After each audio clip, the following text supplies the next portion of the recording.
तृतीय दृश्य, यह बहुत अनूठा सूत्र है, बुद्ध के अनूठे से अनूठे सूत्रों में एक।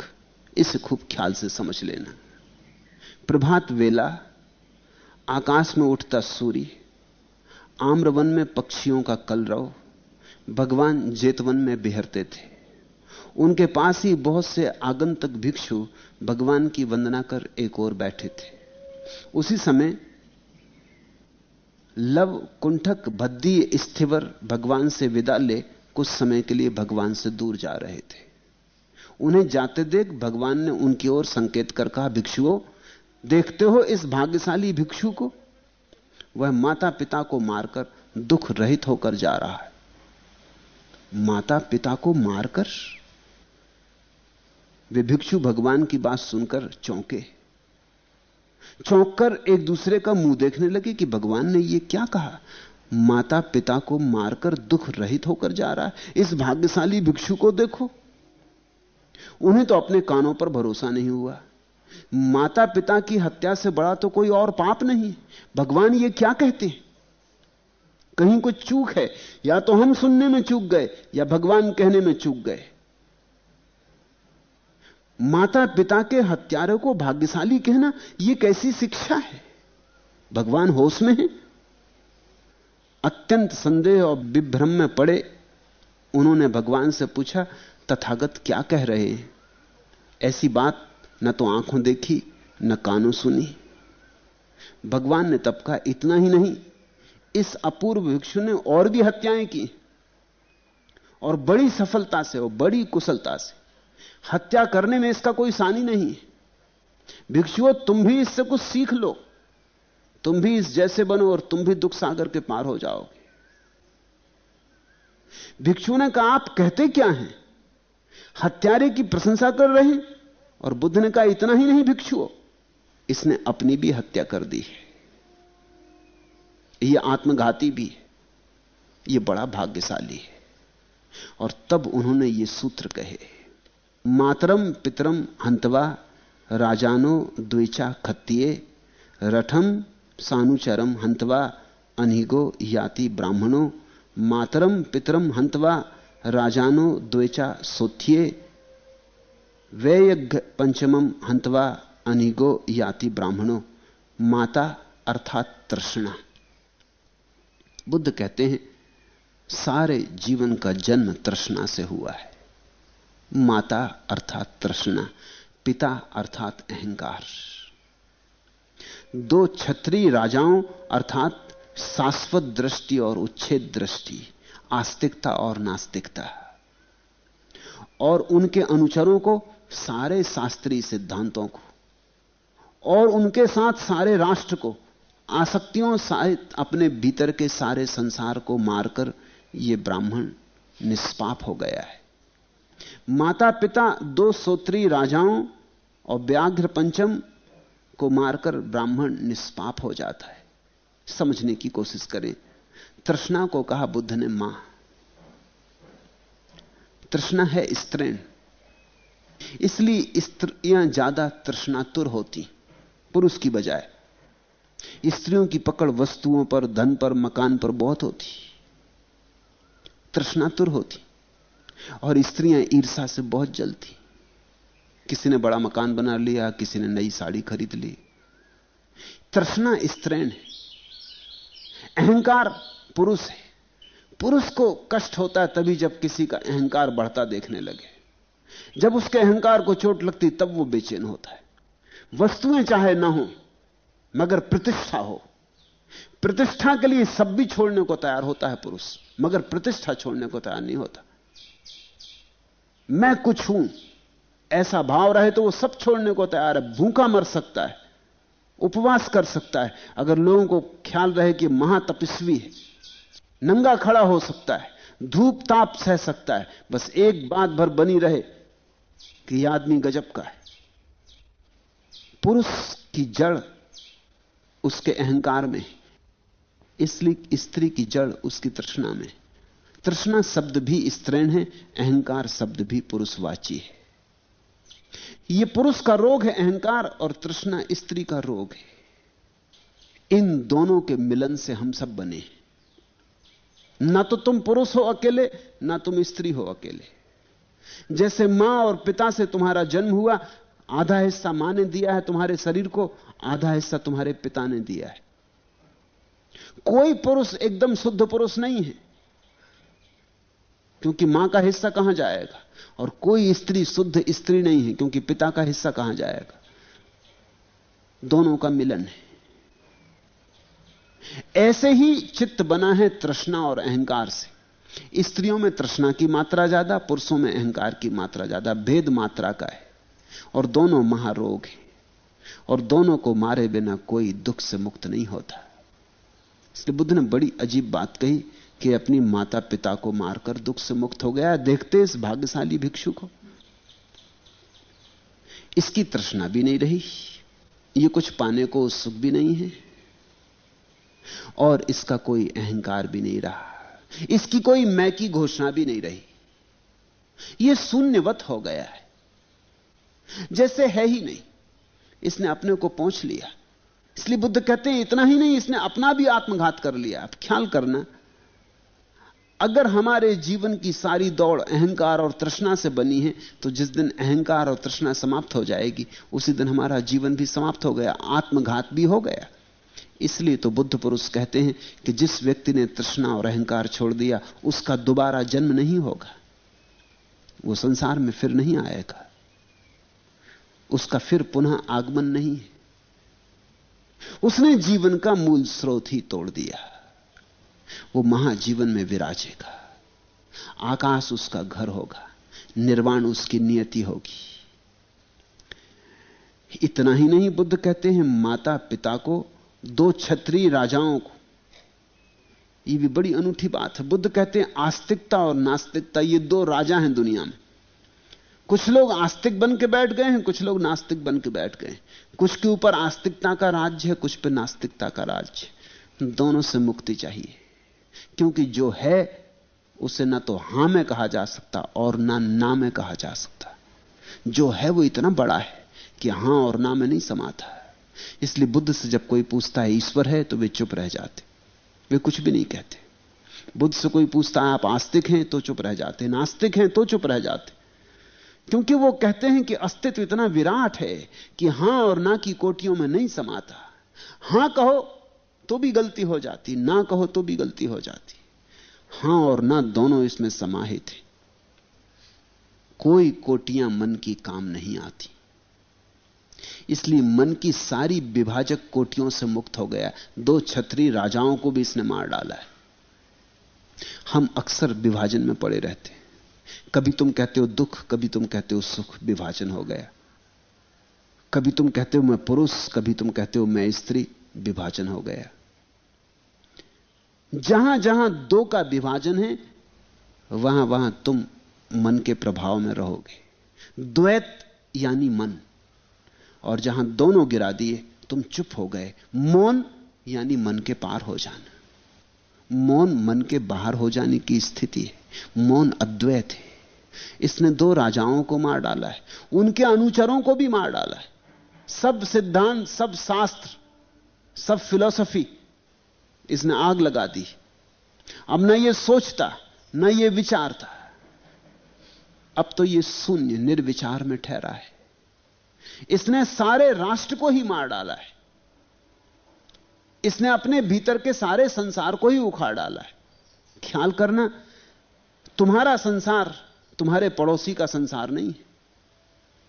पत्नी का संसार पति का संसार नहीं है। बेटे का संसार बाप का संसार नहीं। यहां उतने ही संसार हैं जितने लोग हैं।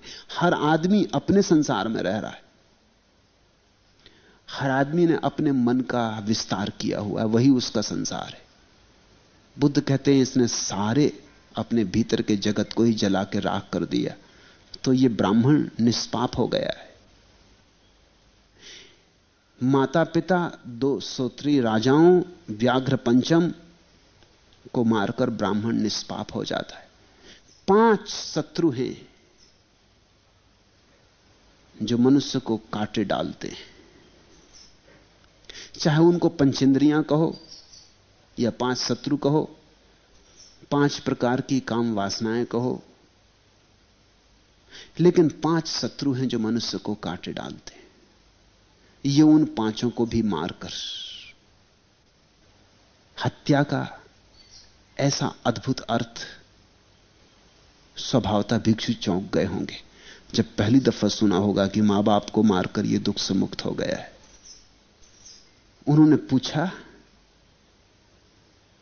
तथागत क्या कह रहे हैं? तथागत शब्द का भी वही अर्थ होता है जो सुगत का।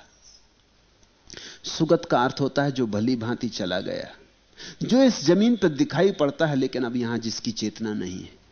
तथागत का भी अर्थ होता है जो भली भांति आया और भली भांति चला गया, जो ऐसे आया जैसे आया ही ना हो और ऐसे चला गया जैसे गया ही ना हो, जिसका होना न होना किसी को पता ही ना चला। जैसे पानी पर लकीर खींचते, बन भी नहीं पाती और मिट जाती, ऐसा बुद्धों का आगमन है। इतिहास पर कोई रेखा नहीं छूटती। इतिहास पर रेखा तो हिटलर, चंगेज खां, तैमूर लंग इनकी छूटती, बुद्धों की नहीं छूटती। न करते हैं विध्वंस तो कैसे रेखा छूटेगी इतिहास पर? अंतर जगत में प्रवेश करते हैं, बाहर के जगत में तो धीरे धीरे शून्य हो जाते हैं, तो कैसे इतिहास पर रेखा छूटेगी? बुद्धों को तथागत कहा जाता है। चुपचाप आते, चुपचाप चले जाते, किसी को कानो कान खबर नहीं पड़ती। शिष्यों ने पूछा कि तथागत क्या कह रहे हैं? यह आप कैसी बात कर रहे हैं कि माता पिता को मारकर? माता पिता को मारना तो सबसे बड़ा पाप है। इसका एक और अर्थ मैं करना चाहूंगा जो इस सूत्र में नहीं कहा गया है, लेकिन अगर बुद्ध आज होते तो कहते। अमेरिका में मनोविज्ञान की एक नई पद्धति विकसित हुई है, ट्रांजैक्शनल एनालिसिस। महत्वपूर्ण है बहुत। ट्रांजैक्शनल एनालिसिस के हिसाब से प्रत्येक व्यक्ति में 3 व्यक्ति होते हैं। एक तुम्हारी मां, एक तुम्हारा पिता, एक तुम्हारा बचपन। छोटा बच्चा है, 1000 काम करना चाहता है, 1000 रुकावटें पड़ती हैं। आंख से खेलना चाहता, मां कहती नहीं। बाहर जाना चाहता, मित्रों के पास, बाप कहता है नहीं, रात हो गई सो जाओ। जब सोना चाहता है तब मां बाप कहते हैं सो जाओ। जब उठना चाहता है सुबह तो उठने नहीं देते। जब नहीं उठना चाहता तो उठाते हैं, जब खाना नहीं चाहता तो खिलाते हैं, जब खाना चाहता तो रोकते हैं कि अब बहुत हो गया। 1000 निषेध है। तो छोटा बच्चा निषिद्ध होता जाता है। वो जो निषिद्ध छोटा बच्चा है तुम्हारे भीतर, वो कभी मरता नहीं, वो तुम्हारे भीतर मौजूद है। इसलिए कभी कभी तुम अगर समझोगे ठीक से, ऐसी घड़ी आ जाती जब तुम्हारा छोटा बच्चा प्रकट हो जाता। किसी ने गाली दे दी, उस वक्त तुम जो व्यवहार करते हो वो छोटे बच्चे का व्यवहार। तुम्हारी उम्र 50 साल की हो, लेकिन तत्क्षण तुम ऐसा व्यवहार करते हो जैसे 7 साल का बच्चा भी करने में संकोच करे। जरा सी बात और तुम भूल गए अपने 45 साल, लौट गए बचपन में। पीछे तुम पछताओगे, तुम कहोगे ये मैंने कैसे किया, ये किस बात ने मुझे पकड़ लिया, ये तो शोभा नहीं देता। जरा सी बात हो गई और तुम एकदम बचकानी अवस्था में व्यवहार कर ली। वो बच्चा तुम्हारे भीतर जिंदा है, दबा पड़ा है। जरा सी चोट की जरूरत है, निकल आता है। तुमने देखा होगा किसी के घर में आग लग गई। मैं एक गांव में ठहरा था, एक घर में आग लग गई। उस घर के मालिक को मैं बहुत दिन से जानता था, बड़े हिम्मत का आदमी। वो एकदम छाती पीट पीट के रोने लगा। मैंने उसे जाके कहा कि तू हिम्मतवर आदमी है। उसकी छाती भी बड़ी थी। वो गांव में रामलीला में अंगद का पाठ करता था। उससे बड़ी छाती का आदमी मैंने फिर देखा नहीं। उसकी बड़ी चौड़ी छाती थी। वो एकदम छाती पीट कर, मैंने उसको जाके कहा कि देख जरा सुन भी, इतनी बड़ी छाती और ऐसे पीट रहा है, और तू अंगद का काम करता है।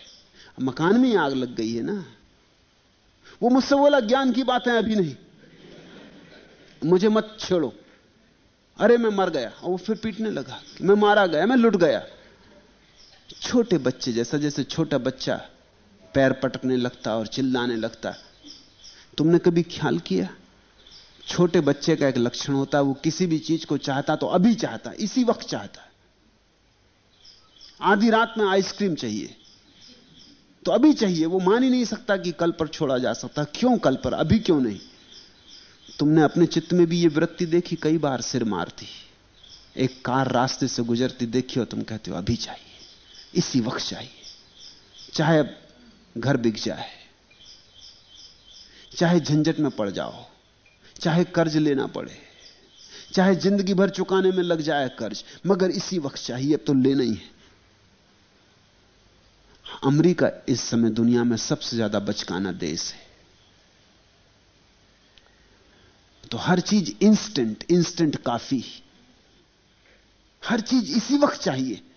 अब काफी बनाने की भी झंझट कौन करे, तैयार करने की झंझट कौन करे? तैयार चाहिए, हर चीज तैयार चाहिए, भोजन तैयार चाहिए, बस ज्यादा से ज्यादा डब्बा खोलना आना चाहिए और कुछ खास जरूरत नहीं है। हर चीज इसी वक्त हो। ये बचकानी बातें हैं, मगर ये मरती नहीं, ये भीतर रहती, ये कभी भी लौट आती, ये किसी भी दुर्दिन में, दुर्घटना में प्रकट हो जाती। तुम्हारी प्रौढ़ता ऊपर ऊपर है, भीतर तुम्हारा बच्चा छिपा है जो कभी नहीं बढ़ा, जिसमें कोई प्रौढ़ता आई ही नहीं। सामान्य कामकाज में तुम संभाले रहते हो अपने को, लेकिन जरा ही असामान्य स्थिति आती है कि तुम्हारी प्रौढ़ता दो कौड़ी की साबित होती। तुम्हारी प्रौढ़ता चमड़ी से ज्यादा गहरी नहीं, जरा किसी ने खरोंच दिया कि तुम्हारा बच्चा प्रकट हो जाता है। तो ये बच्चा जाना चाहिए, इसकी मृत्यु होनी चाहिए, तो ही तुम प्रौढ़ हो पाओगे। फिर तुम्हारी मां और पिता तुम्हारे भीतर सदा बैठे, उनकी भी मृत्यु होनी चाहिए। इसका बाहर के माता पिता से कोई संबंध नहीं। ट्रांजैक्शनल एनालिसिस का कहना यह है कि वही व्यक्ति ठीक से प्रौढ़ हो पाता है जिसके भीतर माता पिता की आवाज समाप्त हो जाती। नहीं तो तुम कुछ भी करो, माता पिता की आवाज पीछा करती। समझो कि तुम बचपन में कुछ काम करते थे, मां बाप ने रोक दिया था, अब भी तुम वो काम करना चाहते हो, भीतर से एक आवाज आती, तुम्हारा पिता कहता नहीं। हालांकि अब तुम स्वतंत्र हो, तुम अंधेरी रात में बाहर जाना चाहते थे, पिता ने रोक दिया था, तुम छोटे बच्चे थे, ये ठीक भी था रोक देना, तुम्हारी परिस्थिति के अनुकूल था। अब भी तुम अंधेरे में जाते हो बाहर तो ऐसा लगता है पिता इंकार कर रहे, साफ नहीं होता, भीतर से कोई रोकता है, भीतर से कोई दबाता है, भीतर से कोई कहता मत जाओ, ये मत करो, ऐसा मत करो। ये जो भीतर तुम्हारे पिता की आवाज है, ये तुम्हें कभी बढ़ने ना देगी। तुम्हारी मां अभी भी तुम्हें पकड़े हुए है, वो तुम्हें पीछा नहीं छोड़ती, उससे छुटकारा चाहिए। समझो कि तुम किसी एक लड़की के प्रेम में पड़ गए थे और तुम्हारी मां ने बाधा डाल दी थी, शायद जरूरी था डालना, तुम्हारी उम्र भी नहीं थी अभी तुम प्रेम का अर्थ भी नहीं समझ सकते थे, अभी तुम झंझट में पड़ जाते, अभी तुम उलझ जाते, तुम्हारी पढ़ाई लिखाई रुक जाती, तुम्हारा विकास रुक जाता। मां ने रोक दिया था, मां ने सब तरह से तुम्हें लड़कियों से बचाया था। अब तुम्हारी शादी भी हो गई, तुम्हारी पत्नी घर में है, लेकिन जब तुम पत्नी का भी हाथ हाथ न लेते तो तुम्हारी मां भीतर से रोक रही, वो कह रही सावधान, झंझट में मत पड़ना। तो तुम पत्नी का हाथ भी हाथ में लेते हो, लेकिन पूरे मन से नहीं ले पाते, वो मां पीछे खींच रही है। इस मां का जाना होना ही चाहिए, नहीं तो तुम कभी प्रौढ़ ना हो पाओगे। ट्रांजैक्शनल एनालिसिस के लोगों को अगर बुद्ध के ये सूत्र मिल जाएं तो उनके लिए तो बड़ा सहारा मिल जाएगा। माता पिता की हत्या, माता पिता की हत्या से तुम्हारे बाहर के माता पिता की हत्या का कोई संबंध नहीं। तुम्हारे भीतर जो माता पिता की प्रतिमा बैठ गई उसकी हत्या होनी चाहिए, तभी तुम मुक्त हो पाओगे। और यह बड़े मजे की और विरोधाभासी बात है कि जिस दिन तुम भीतर के माता पिता से मुक्त हो जाओगे, उस दिन तुम बाहर के माता पिता को पहली दफा ठीक आदर दे पाओगे, उसके पहले नहीं। समादर पैदा होगा। अभी तो तुम भीतर इतने ग्रसित हो उनसे कि तुम्हारे मन में क्रोध है। मां बाप को क्षमा करना भी मुश्किल है। गुरजीएफ ने अपने दरवाजे पर लिख रखा था कि अगर तुमने अपने मां बाप को क्षमा कर दिया हो तो मेरे पास आओ। अजीब सी बात, सत्य की खोज में आदमी से पूछना कि तुमने मां बाप को क्षमा कर दिया या नहीं। क्षमा, लोग कहते हम तो आदर करते हैं, वो कहता कि जाओ वापस, पहले क्षमा करो, आदर अभी कहां, सब थोथा है। माफ तो करो पहले। माफ तुम तभी कर सकोगे जब तुम्हारे भीतर से सारा मां बाप का जाल मिट जाए, तुम मुक्त हो जाओ। जिनसे तुम बंधे हो उन्हें माफ नहीं कर सकते। गुलामी को कोई माफ करता है? परतंत्रता को कोई माफ करता है, कारागृह को कोई माफ करता है, और जिसने तुम्हें गुलाम बनाया है उसको तुम आदर कैसे दे सकते हो? इसलिए अगर बच्चे मां बाप के प्रति अनादर से भर जाते हैं तो आश्चर्य नहीं। मां बाप के प्रति आदर तभी हो सकता है जब मां बाप से पूरा छुटकारा हो जाए। और यह बाहर की बात नहीं है कि बाहर के मां बाप को छोड़ के भाग जाओ। बाहर के मां बाप को छोड़ने से कुछ भी नहीं होता। हिमालय चले जाओ, वहां भी भीतर के मां बाप तुम्हारा पीछा करेंगे। वो तुम्हारे मन के हिस्से हो गए। उस मन को बदलना जरूरी है। बुद्ध के ये सूत्र इसलिए मैंने कहे बड़े महत्वपूर्ण हैं। मातरम पितरम हंतवा राजानो द्विचा खत्तिये रठम सानुचरम हंतवा अनिघो याति ब्राह्मणो। ब्राह्मण मुक्त हो जाता है माता पिता को मारकर, छत्री दो राजाओं को मारकर, राजा के अनुचरों को मारकर, सारे राष्ट्र की हत्या करके, अंततः स्वयं अपनी हत्या करके सारे दुखों के पार हो जाता है। निर्वाण का अर्थ ही यही होता है, अपने हाथ से अपनी महामृत्यु को निमंत्रित कर लेना। निर्वाण का अर्थ होता है दिए की ज्योति जैसे बुझ जाती, ऐसा जो बुझ जाए, जिसके भीतर कोई मैं ना बचे। इस नामे की अवस्था का नाम निर्वाण है। आज इतना ही।